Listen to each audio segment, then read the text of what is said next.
दोस्तों याद रखिए, सबको समझना और सबको क्षमा करना ही असली शक्ति है।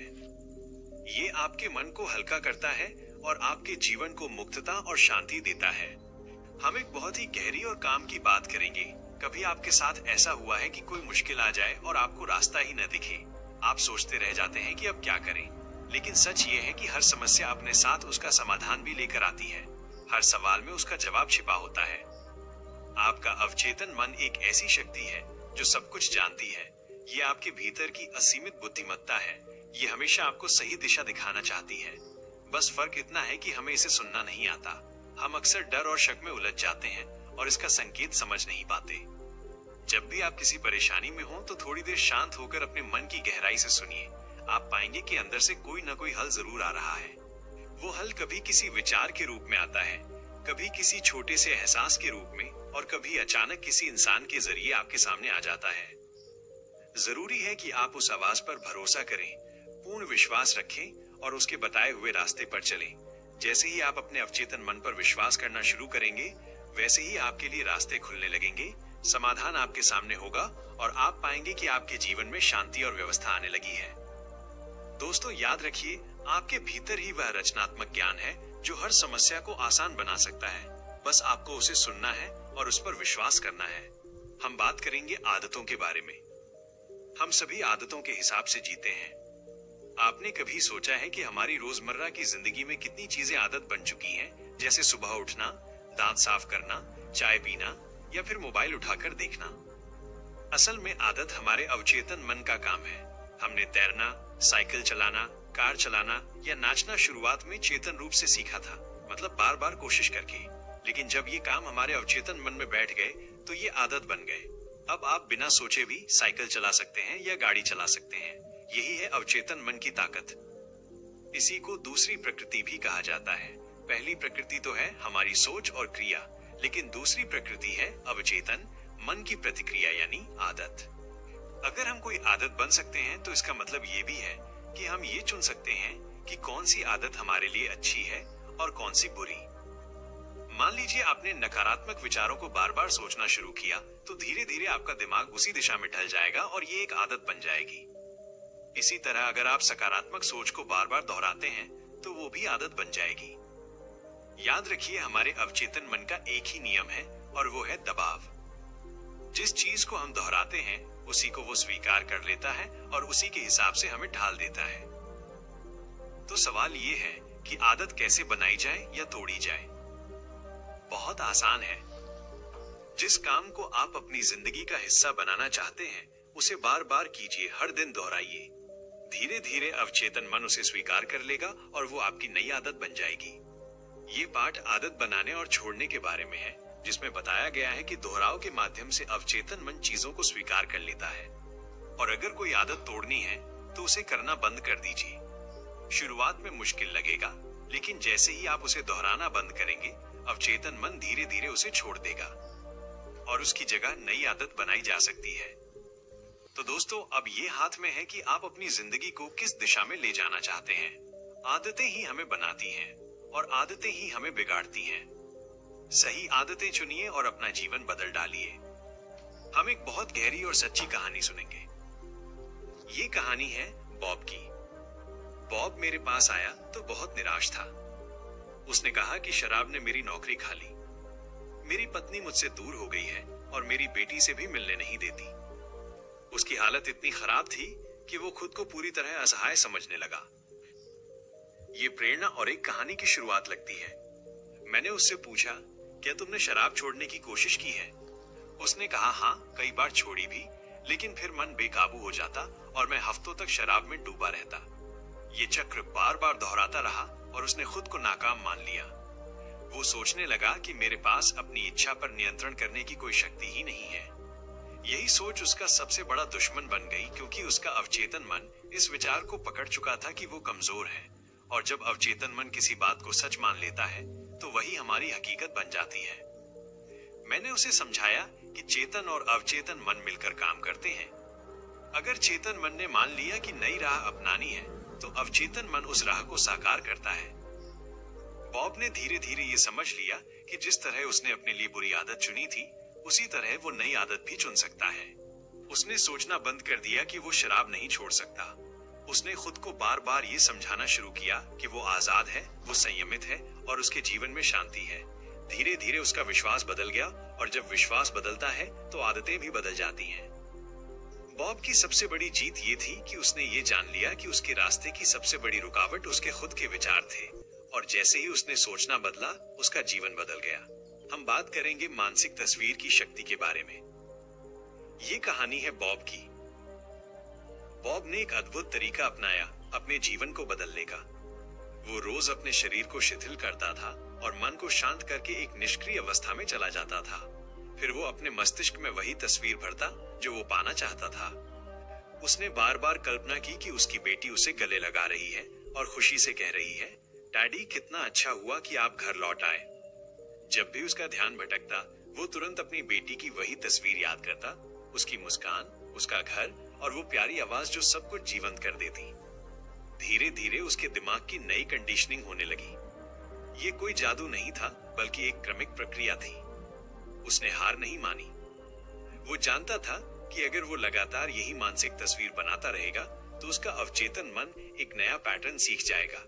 मैंने उसे समझाया कि उसका चेतन मन एक कैमरे की तरह है और अवचेतन मन उस कैमरे की प्लेट की तरह है जिस पर तस्वीर छप जाती है। ये सुनकर उसके सोचने का तरीका बदल गया। अब उसका पूरा ध्यान केवल इस बात पर था कि वो अपने मन की तस्वीर को मजबूती से अपने अवचेतन पर छाप दे। दोस्तों, जैसे फिल्म अंधेरे कमरे में डेवलप होती है, वैसे ही हमारे मन की तस्वीरें भी अवचेतन मन के डार्क रूम में डेवलप होती हैं। अगर हम बार बार सकारात्मक और खूबसूरत तस्वीर अपने मन में बनाते हैं तो अवचेतन उसे साकार करने के लिए रास्ते खोज लेता है। ये है मानसिक तस्वीर की शक्ति। अगर आप भी अपने जीवन को बदलना चाहते हैं तो रोज कुछ पल निकालकर अपनी इच्छित तस्वीर अपने मन में बनाइए। उसे महसूस कीजिए और विश्वास कीजिए कि देर सवेर वो हकीकत बन जाएगी। मैं आपको एक सच्ची और प्रेरणादायक कहानी सुनाने जा रहा हूँ। यह कहानी है बॉब की, जिसने अपने जीवन में ध्यान और विश्वास की ताकत को पहचान लिया था। बॉब ने समझा लिया कि उसका मन कैमरे की तरह है। जैसे कैमरा सामने का दृश्य कैद कर लेता है, वैसे ही हमारा मन भी वही तस्वीर बना लेता है जिस पर हम ध्यान केंद्रित करते हैं। बॉब ने किसी तरह का संघर्ष नहीं किया। उसने बस अपने विचारों को शांत किया और अपने सामने के दृश्य पर ध्यान लगाया। धीरे धीरे वो उस तस्वीर के साथ एकाकार हो गया। उसके मन में मानो एक मानसिक फिल्म चलने लगी और वो उसे बार बार देखता रहा। जब भी उसे शराब पीने की तलब होती थी, वो तुरंत अपना ध्यान उस विचार से हटा देता था और अपने परिवार के साथ घर पर रहने की खुशी की कल्पना करता था। वो खुद को अपने बच्चों और पत्नी के साथ हंसते मुस्कुराते देखता था। उसे विश्वास था कि जो फिल्म वो अपने मन में बना रहा है वो एक दिन सच होगी। आज बॉब पूरी तरह संयम से जीवन जी रहा है और वो फिर से अपने परिवार के साथ है। उसका करियर अच्छा चल रहा है और सबसे बड़ी बात यह है कि वो खुश है।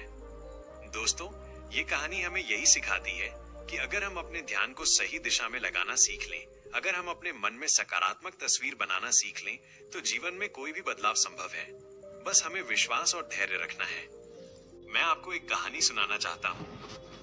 एक महिला की जिसने सोचा कि बदकिस्मती उसके पीछे पड़ी है। उसका नाम रूथ बी था।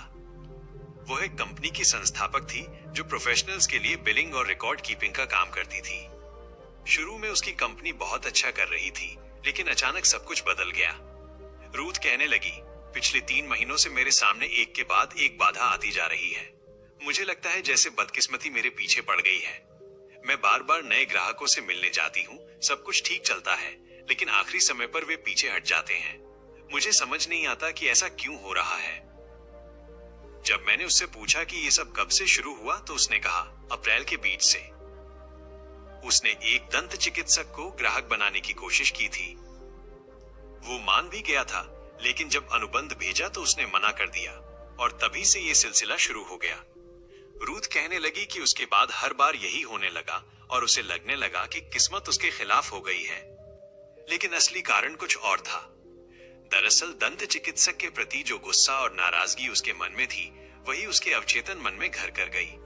उसने अवचेतन रूप से मान लिया कि आगे भी ग्राहक आखिरी समय पर पीछे हटेंगे और यही विश्वास उसकी असफलताओं को बढ़ाता चला गया। उसका अवचेतन मन उसी पैटर्न को बार बार दोहराने लगा और धीरे धीरे वो दुष्चक्र में फंस गई। जब मैंने उससे बात की तो उसे समझ में आया कि समस्या किस्मत नहीं, बल्कि उसके अपने मन की सोच थी। अगर वो अपनी मानसिकता बदल दे तो सब बदल सकता है, और उसने एक नई आदत डालनी शुरू कर दी। वो हर सुबह और हर रात वो ये प्रार्थना दोहराती, मैं अपने अवचेतन मन की असीमित शक्ति से जुड़ी हूँ। मैं जानती हूँ कि जो भी मैं शुरू करती हूँ वो सफलता से पूरा होता है। मेरा उद्देश्य सेवा करना है और मेरे काम से सबको लाभ मिलता है। धीरे धीरे उसका मन बदलने लगा। उसने नकारात्मक विचार छोड़ दिए और सकारात्मक विश्वास अपनाना शुरू कर दिया। कुछ ही समय में उसकी कंपनी फिर से सफल होने लगी और ग्राहक खुद उससे जुड़ने लगे। अब वो बदकिस्मती का नाम भी नहीं लेती थी, क्योंकि उसने समझ लिया था कि असली ताकत उसके अपने भीतर है। दोस्तों, इस कहानी से हमें यही सीख मिलती है कि बदकिस्मती जैसी चीज बाहर से हमारे पीछे नहीं पड़ती। असली खेल हमारे अवचेतन मन का है। अगर हम खुद को बार बार असफल मानते रहेंगे तो वैसा ही होगा, लेकिन अगर हम अपने मन को सकारात्मक दिशा देंगे तो सफलता खुद हमारे पास आएगी।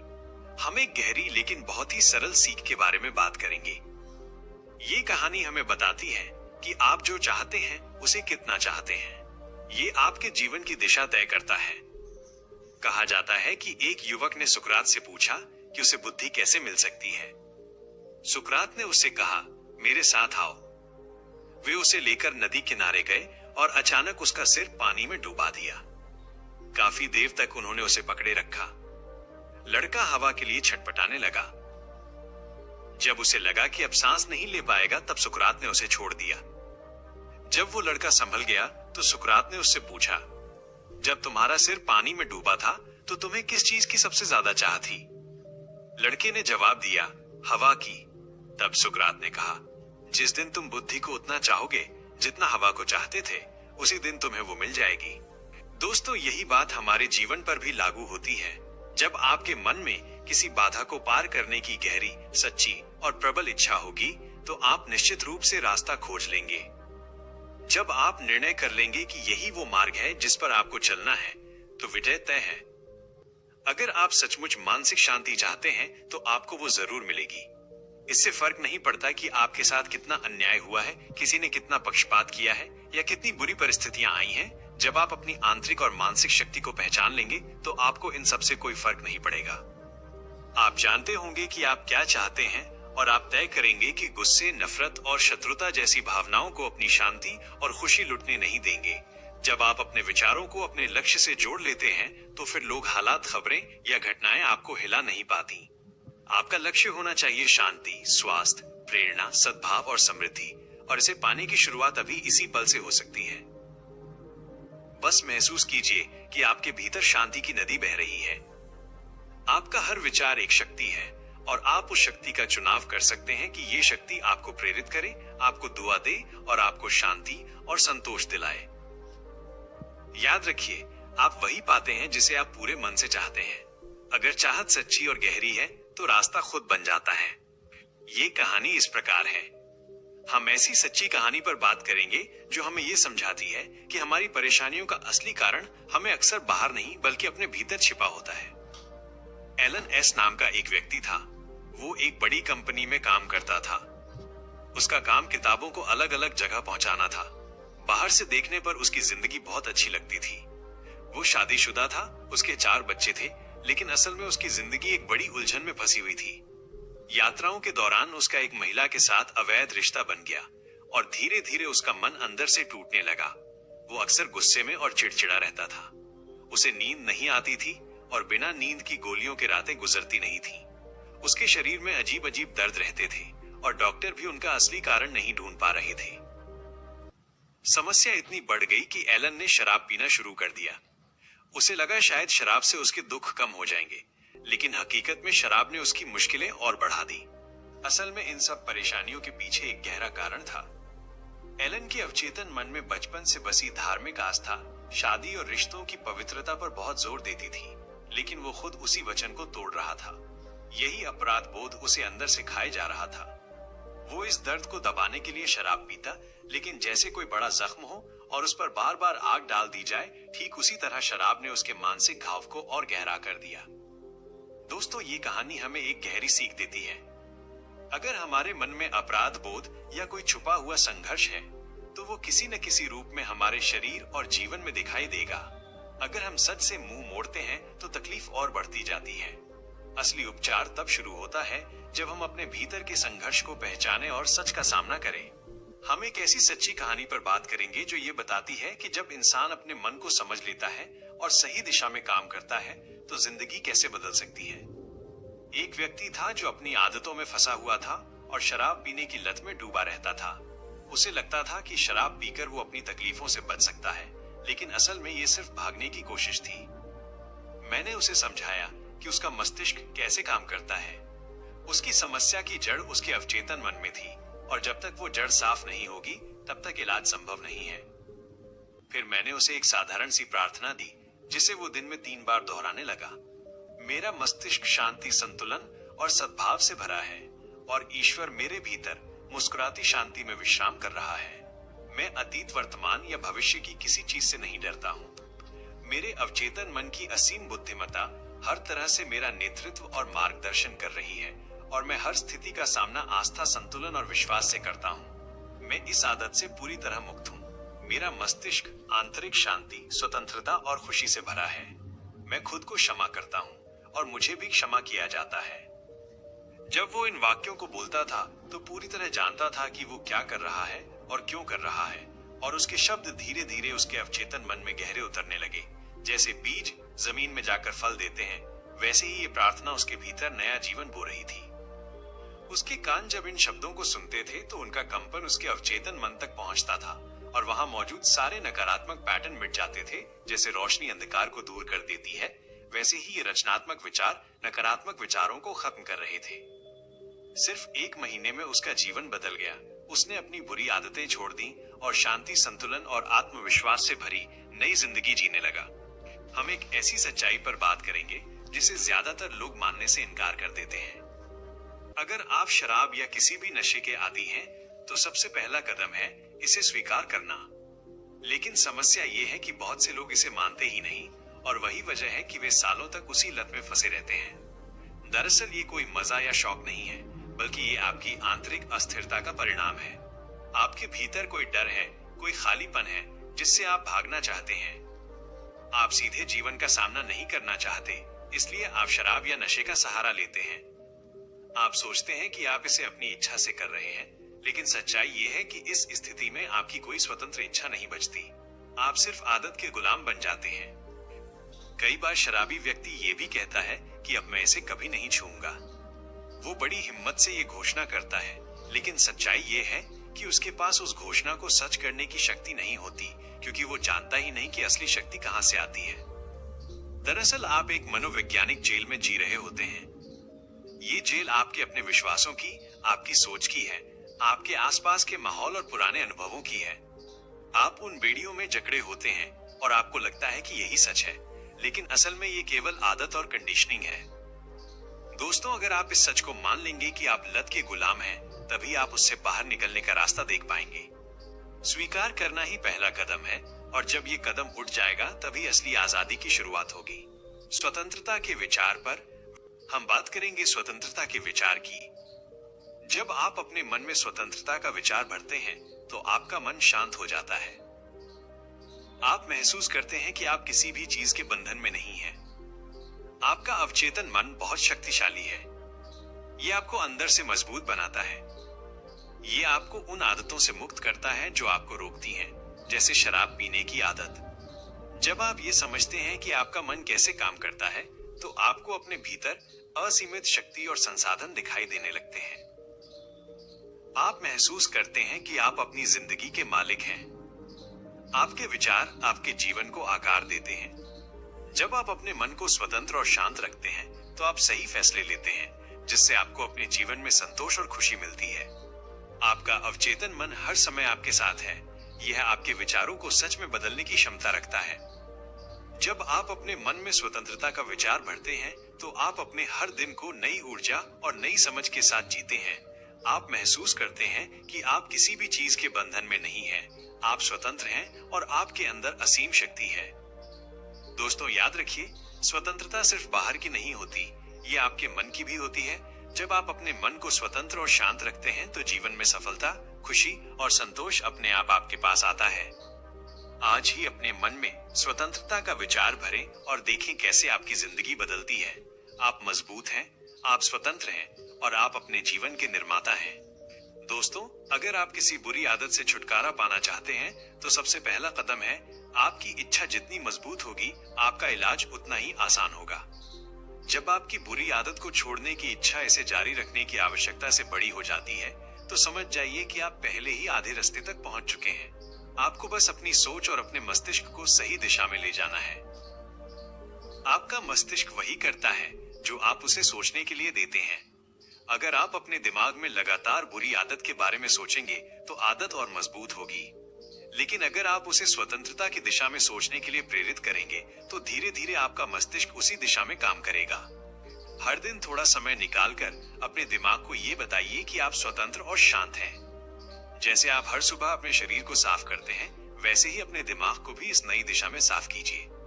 ध्यान लगाइए कि आप शांति और स्वतंत्रता की ओर बढ़ रहे हैं। जब आप इसे हर दिन महसूस करेंगे तो आपका अवचेतन मन इसे स्वीकार कर लेगा और आपकी आदत धीरे धीरे खत्म होने लगेगी। याद रखिए, असली बदलाव आपके भीतर से शुरू होता है। जितना मजबूत आपका विश्वास होगा उतनी जल्दी आप बुरी आदतों से मुक्त हो जाएंगे। बस अपनी सोच को सही दिशा में लगाइए और हर दिन खुद को ये महसूस कराइए कि आप पहले से ही स्वतंत्र हैं। हम बात करेंगे प्रतिस्थापन के नियम के बारे में। आपको ये समझना होगा कि आपके कुछ अच्छी चीज उत्पन्न हो सकती है और आपने नाहक कुछ नहीं उठाया है, लेकिन लगातार कष्ट उठाते रहना मूर्खता है। अगर आप शराब के आदी रहते हैं तो इससे आपका शरीर और मन दोनों थकते हैं और हानि होती है। महसूस कीजिए कि आपका अवचेतन मन आपके साथ है, ये आपकी मदद करना चाहता है। शुरुआत में आपको मानसिक अवसाद हो सकता है, लेकिन आप अपनी भावी स्वतंत्रता और मानसिक शांति की कल्पना करना शुरू कर सकते हैं। ये शक्ति आपके भीतर पहले से भरी हुई है। यही प्रतिस्थापन का नियम है। आपकी कल्पना आपको शराब की बोतल तक ले गई, अब इसे आप खुद को स्वतंत्रता और शांति तक ले जाने दें। थोड़ा कष्ट होगा, लेकिन ये सृजनात्मक उद्देश्य के लिए होगा। आप इसे सहेंगे जैसे एक माँ प्रसव पीड़ा सहती है और बच्चे को जन्म देती है। आपका अवचेतन मन अब संयम और शक्ति को जन्म देगा। ये आपके जीवन में नई दिशा और शांति लाएगा। आप बस अपनी कल्पना को सही दिशा में लगाइए और हर दिन छोटे कदम बढ़ाइए अपनी मानसिक शांति और स्वतंत्रता के लिए। हम बात करेंगे शराबखोरी के असली कारणों के बारे में। अक्सर लोग सोचते हैं कि शराब पीना सिर्फ मजा या आदत की वजह से होता है, लेकिन असल में इसका कारण हमारी सोच है जो नकारात्मक और विनाशक होती है। जो इंसान शराब पीता है उसके अंदर हीन भावना होती है और उसे लगता है कि वो किसी काम के योग्य नहीं है। उसे अक्सर अपने आप में अक्षमता महसूस होती है, उसे कुंठा होती है और वो अक्सर पराजय का गहरा एहसास करता है। शराबी व्यक्ति के अंदर अपने आप के प्रति गहरी शत्रुता होती है। उसे लगता है कि जीवन में सब कुछ उसके खिलाफ ही है। यही सोच उसे शराब की ओर खींचती है और वो बहाने बनाने लगता है कि क्यों उसने शराब पीना शुरू किया। लेकिन असल में कारण उसका वैचारिक जीवन है और उसकी सोच है और उसके विचार हैं जो उसे शराब की तरफ ले जाते हैं। और अगर वो अपने विचार बदल दे और अपने जीवन में सकारात्मकता और आत्मविश्वास लाए तो शराब की आदत अपने आप कम होने लगती है। इसलिए दोस्तों, शराबखोरी सिर्फ आदत या मजे की बात नहीं है। ये हमारी मानसिकता की परछाई है जो हमें कमजोर और असहाय महसूस कराती है और हमें अपने जीवन के नियंत्रण से दूर कर देती है। अगर हम अपनी सोच बदल लें, अपने अंदर की हीन भावना और कुंठा को पहचान लें, तो हम शराब की लत से आजाद हो सकते हैं और जीवन में सच्ची ताकत और स्वतंत्रता पा सकते हैं। ये लेख शराबखोरी को केवल एक बुरी आदत के बजाय एक मानसिक और भावनात्मक चुनौती के रूप में देखता है, जिसका समाधान आत्म पहचान और सोच में बदलाव से मिल सकता है। हम बात करेंगे 3 जादुई कदमों की जो आपके मन को शांत करेंगे और आपको संयम और मानसिक शांति देंगे। पहला कदम है अपने शरीर और मन को शांत करना। आप आराम से बैठ जाएं या लेट जाएं। अपने मस्तिष्क को शांत करें। धीरे धीरे आप उनींदी और निष्क्रिय अवस्था में पहुंच जाएं। इस शिथिल और ग्रहणशील अवस्था में आप दूसरे कदम की तैयारी कर रहे हैं। दूसरा कदम है एक छोटा सा वाक्य लेना जिसे आप आसानी से याद रख सकें और बार बार दोहरा सकें। इस वाक्य को आप लोरी की तरह अपने मन में बोलते रहेंगे और जब आप बोलेंगे तो होंठ और जीभ को भी चलाएं। वाक्य है, अब मुझ में संयम और मानसिक शांति है और मैं धन्यवाद देता हूं। इस वाक्य को 5 मिनट या उससे ज्यादा समय तक दोहराएं। आप महसूस करेंगे कि आपके मन में गहरी भावनाएं उठ रही हैं और अवचेतन मन तक पहुंचने लगी हैं। सोने से पहले का अभ्यास। तीसरा कदम है सोने से ठीक पहले कुछ ऐसा करना जो महान जर्मन कवि गेटे करते थे। आप आंखें बंद करें और शिथिल शांत अवस्था में कल्पना करें कि आपका कोई मित्र या प्रियजन आपके साथ है। आप उसकी मुस्कुराहट देखें, उसकी आवाज सुने। आप उसका हाथ मानसिक रूप से छूते हैं और वो आपसे कहता है बधाइयां। इस बधाइयां शब्द को आप बार बार सुने जब तक कि आपको संतोषजनक अवचेतन प्रतिक्रिया न मिल जाए। इससे आपको पूर्ण स्वतंत्रता और गहरी मानसिक शांति का अनुभव होगा। दोस्तों, इन 3 कदमों को रोज अपनाएं और देखें कि कैसे आपका मन शांत होता है और आपका संयम बढ़ता है और आप जीवन में अधिक संतुलन और खुशी अनुभव करते हैं। दोस्तों, जब भी डर आपके मन में आए या चिंता, तनाव या शंका आपको घेर ले, तब बस अपने सपनों को सोचते रहें, अपने लक्ष्यों को देखते रहें। सोचिए अपने अवचेतन मन की उस शक्ति के बारे में जो आपके विचारों और कल्पनाओं को जन्म देती है। ये शक्ति आपको भरोसा देती है, आपको हिम्मत देती है और आपके अंदर ताकत भर देती है। इसलिए कभी भी डर या चिंता से घबराएं नहीं, बस लगातार करते रहें, लगातार जुटे रहें। दिन चाहे कितना भी अंधेरा क्यों न हो, आपके प्रयास और विश्वास से वो अंधेरा दूर हो जाएगा और आपकी मेहनत का उजाला चमकेगा। तो दोस्तों, हमेशा याद रखें, अपने सपनों को देखें, अपने लक्ष्य को महसूस करें और लगातार आगे बढ़ते रहें।